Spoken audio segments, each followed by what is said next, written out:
ធ្វើ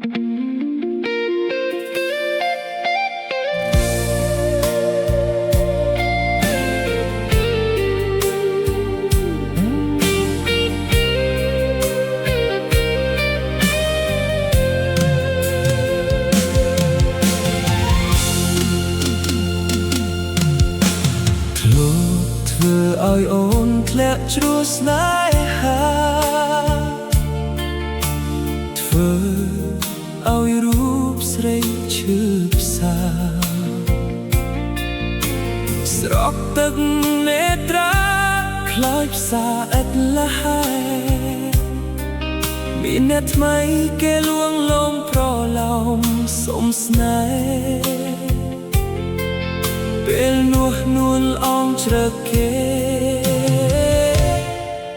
ដើម្បីភ្លេច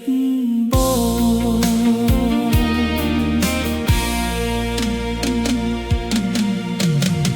តែមានថ្ងៃមួយបងនឹកដល់ស្ងួន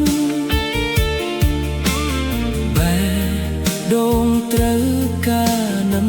នួន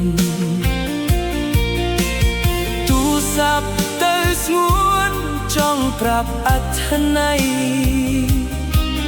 អូនប្រាប់ថាបេះដូងអូននៅអាឡ័យបើសិនបងព្រមវិលវេចិត្តកាយចរណៃរងចាំទទួលជីវិតជួបព្រួយបេះដូងរញជួយក្នុងអរារូបស្រីរៃរ៉ាប់អំពីរឿងក្តីស្នេហា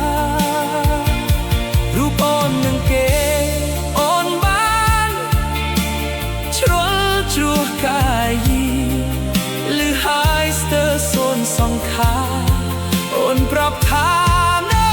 ស្នេហ៍បានទេ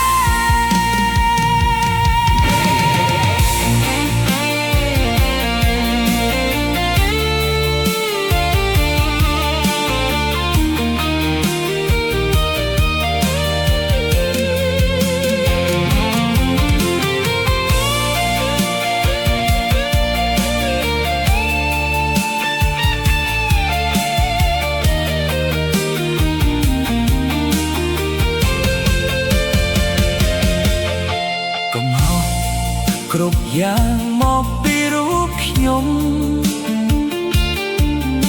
គ្រាមុនបោកប្រាស់ចិត្តមុំឲ្យអូនយំស្ទើរខ្សែជីវិតតែសូមអូនយល់ដល់ប